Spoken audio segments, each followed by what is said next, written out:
छुट्टी मिलती है, ये जरा बताइए ना। एक आदमी के बारे में जो इतनी बात बोली जा रही है, ये हमको आश्चर्य लग रहा है। इसमें कौन सी ऐसी बात है? ऐसा तो कुछ नहीं है। और इसके बारे में आप अच्छी तरह जान लीजिए कि राज्य सरकार के चीफ सेक्रेटरी साहब ने कल ही सारी बातें बता दी है।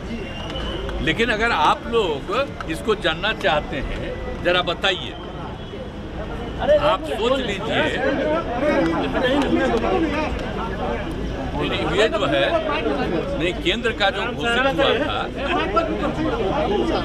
आप समझ लीजिए जो भी है, जो model vision manual government of India से 16 में जारी हुआ, 2016 में, तो जरा देख तो लीजिए।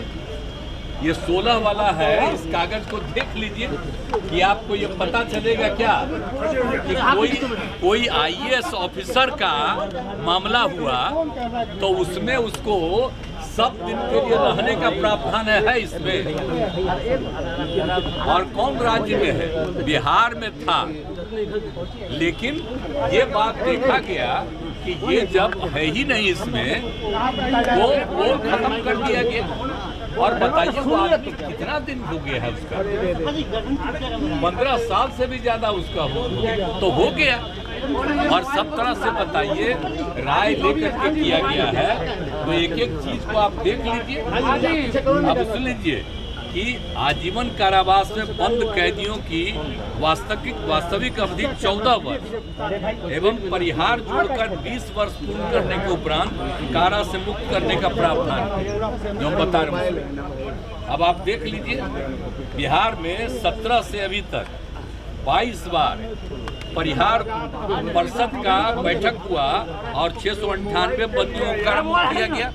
अब आप सोच लीजिए कि कितनी बार केंद्र से ही आया है। आप समझिए कि तारीख जो होता है 26 तारीख को, 26 जनवरी को और 15 अगस्त को और दिवस के अवसर, तो उस सब में कितने लोगों को छोड़ा जाता है? अब कहाँ है केंद्र का? अब बिहार में था, तब बिहार में भी इसको खत्म कर दिया गया। यहाँ इस पर नहीं होगा तो क्या दिक्कत है? आप जरा बताइए कि कोई डिफरेंस होना चाहिए जी। किसी की हत्या होती है तो क्या कोई एक सरकारी अधिकारी की हत्या और सामान्य आदमी की हत्या, दोनों में फर्क रहना चाहिए? आज तक कहीं होता है? कोई सब बोलिए। इसी बार कितना होका हुआ है? आई तो हर बार न होता रहता है। तो कोई एक बार, इसलिए तो आपको बता दिए कि कितना ज्यादा हुआ है बिहार में 27 से अब तक। तो कितना हुआ है? तो इस बार भी हो गया। तो 27 के बारे में हुआ, 27 हुआ है तो 27 हुआ, उसमें एक ही पर चर्चा हो रही है। ये किस बात पर की चर्चा हो रही है बताइए? तो इसका तो कोई मतलब नहीं है। और फिर तरह तरह के लोग बयान देते हैं, तो हमको तो आश्चर्य लगा।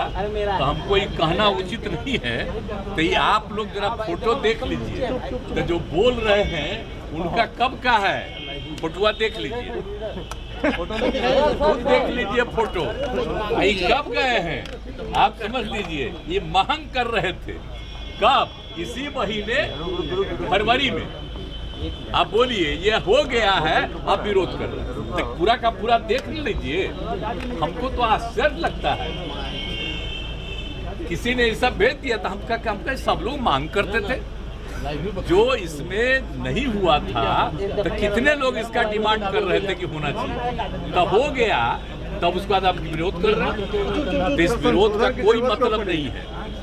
और जरा सा बता दें कि जो भी 16 में जारी हुआ है, जो हमने बता दिया आपको केंद्र की तरफ से, तो उसमें क्या प्रावधान है? तो जब प्रावधान ही नहीं है, तब बिहार में था उसको भी हट गया, अब सबके लिए बराबर हो गया। तो इसको लेकर के कोई विरोध करने का तो कोई तुक नहीं है। और जरा बताइए, तो इसलिए हमको बात ही समझ में नहीं आती है कि 2 महीना पहले डिमांड कर रहे थे, अब हो गया, तब 2 महीना के बाद विरोध कर रहे हैं। ये बात समझ में नहीं आती है साहब। ये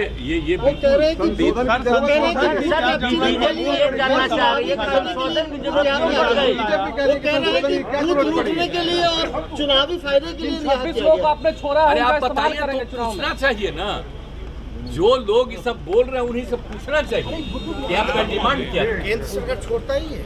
केंद्र सरकार से क्या फायदे के लिए कहाँ से नहीं सीपीआई वाले अरवल के भदासी कांड के टाड़ा बंदियों को रिहा करने की मांग कर रहे हैं। वो विरोध तो जो मजबूत है ना, जिन जिलों में जो मजबूत है उन्हीं पर यही सब क्रिटिसिज्म होते रहते हैं। आप समझ लीजिए। अरे भाई हम आज से जानते हैं उनको, जब राजनीति में नहीं थे तब से जानते हैं, और राजनीति में आए तो कितना आगे बढ़े। इसलिए हम लोग सबको जानते हैं। इसलिए इस तरह से किसी व्यक्ति की आलोचना हम लोग किसी का करते हैं, बोलिए हम जानते भी हैं, तो अगर किसी पार्टी से हम अलग है तो उसके बारे में हम कुछ बोलते हैं जी, तो कुछ लोगों का आदत है। हम लोग तो काम करते हैं और काम करेंगे।